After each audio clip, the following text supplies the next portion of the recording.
fotoaparate. Sada je taj trenutak. Simona Manojlović.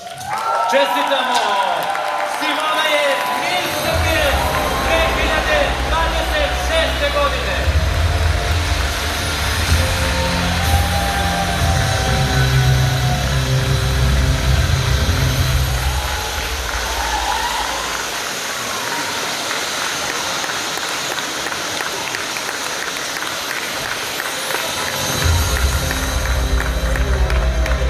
Čestitamo našoj pobednici, neka njena lepota bude njena snaga, ali i njena mudrost.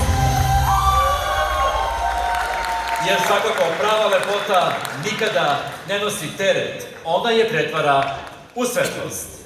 Ovim je završen večerašnji izbor za Miss Srbije 2026. godine.